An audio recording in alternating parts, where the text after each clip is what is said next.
I'm standing on the banks of the Murray River. Victoria is behind me and New South Wales is in front of me. I'm a very long way from the Chelsea Physic Garden, but I'm looking forward to visiting when I'm next back in London. I'm also very much looking forward to this next talk by Nell Jones, who's Head of Plant Collections at the Chelsea Physic Garden. Welcome to the Chelsea Physic Garden. We've been here for nearly 350 years now, and the purpose of the garden has always been to demonstrate medicinal plants, but we've expanded the purpose now to talk about plants and their role in the world and their usefulness for people, not only for medicines but also other uses such as building, cosmetics, edibles, but more generally just the fact that they produce oxygen and so that people can exist on the planet. We're standing here in the Garden of Medicinal Plants, and it's really a history of the use of plants for hundreds and maybe thousands of years. Over the wall over there, we look at traditional healing plants, and in this section here we're looking at plants that are used in current pharmaceuticals. And what you'll find is a lot of the plants that we use traditionally, people didn't necessarily know exactly what it was that made them effective, but they knew they had certain properties and powers. And you'll find that lots of those plants over there that have been used traditionally are now being used in modern day pharmaceuticals. One plant here that isn't looking so good now because it's actually a tropical plant, but we grow it in the summer, is called Catharanthus roseus, the Madagascar periwinkle. And this plant has a couple of compounds in it called vincristine and vinblastine. And these compounds are incredibly powerful cancer fighting compounds. And they were discovered by pharmaceutical companies who were investigating people's use of the plant for diabetes. And what they found was it wasn't effective for diabetes, but it was hugely effective for cancer treatment. And also here we have the yew tree, which I'm sure many people will know is still used to make cancer fighting medicines. I said the garden's been here for around 350 years, and it's a very interesting and unusual garden. Most gardens are connected to a house or connected to a university, a school, but this garden has always been its own separate place, but connected to the royal, connected to the Worshipful Society of Apothecaries. As I say, to teach their apprentices to know the difference between a plant that they should be prescribing and a plant that they absolutely shouldn't be prescribing. This is the bed of poisonous plants. And the apothecaries always grew poisonous plants next to the medicinal plants so that they could teach their apprentices which was the right one. Lots of the apothecaries weren't actually going out and collecting their own herbal medicines. Lots of them had people bring it to them. So it was really important that they could clearly identify which was the right plant. And as people will know, in many cases, even the poisonous plants, they contain the actual medicine anyway. So a lot of it's about the dose.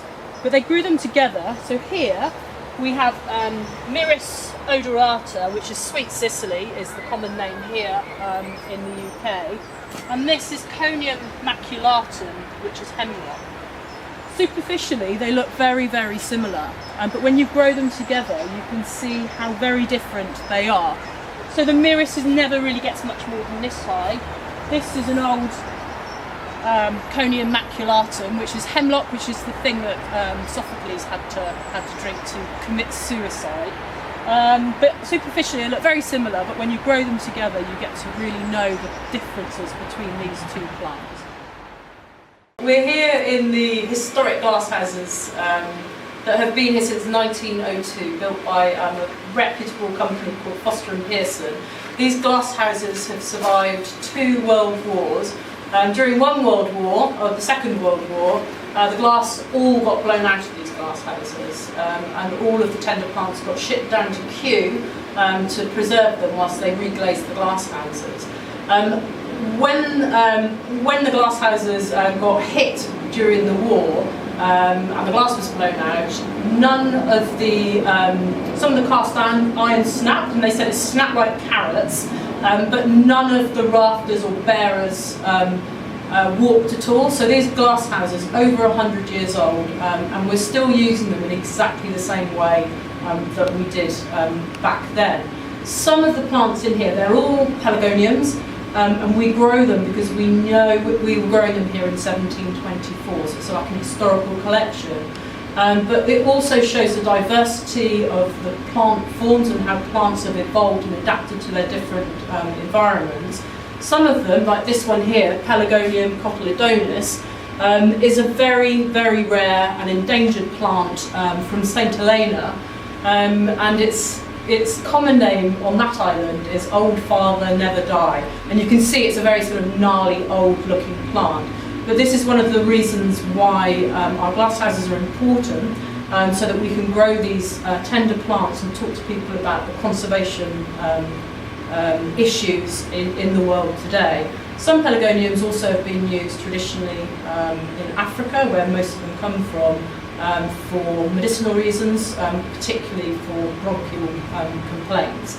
The glass houses look amazing, as I'm sure you'll agree, but in actual fact they're pretty much falling apart, and so we are into the second phase of a project to raise some money to restore the glass houses back to their former glory before they decay too much further.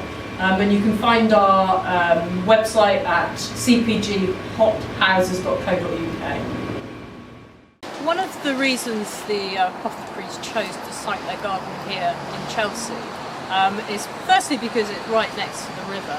Being near to a river gives you maybe a couple of degrees more of warmth than elsewhere. And secondly, they could enclose it with a wall, and so overall they created a very favourable microclimate, and we still benefit from that today. And probably today it's even warmer just because of the heat island effect of the city and the fact that all of these tall houses over the years have grown up around us. And one of the benefits of that for us is that we can grow all sorts of things outside that you may not see outside in other parts of the country, here in England or the UK. One that we have here is the Brugmansia suaveolens. Some people call that angel's trumpets. Super poisonous plant from South America, and in fact all of the plants here around us are from South America.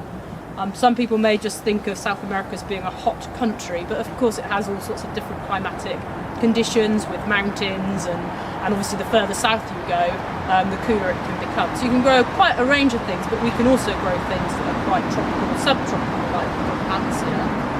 We grow other plants like here, for example, which is called a Coletia, and this, as you can see, is armoured up to the hilt, probably to prevent animals from grazing on it, but it just looks a very interesting plant. These aren't actually leaves, these spiky things, that's just a modified stem. And then here we have a tree dahlia. This is actually one of the smaller ones. There's another one further back over there. But these dahlias, they put on all of this growth in 1 year, and they flower in December if they've had a long enough and good enough growing season. But in lots of places in this country, it won't flower because they get knocked back because it's too cold. But because it's quite warm here, we can accommodate its flowering in December.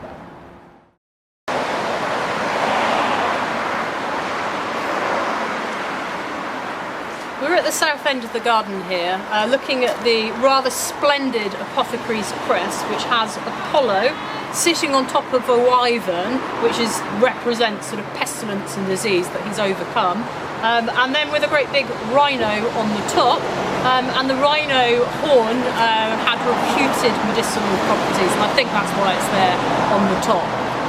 Coming down here, we have got an absolutely enormous seasonal and festive hollybush. I have taken off about 15 foot of that this year, but it still keeps on growing. and I wanted to show you an interesting feature of this holly over here.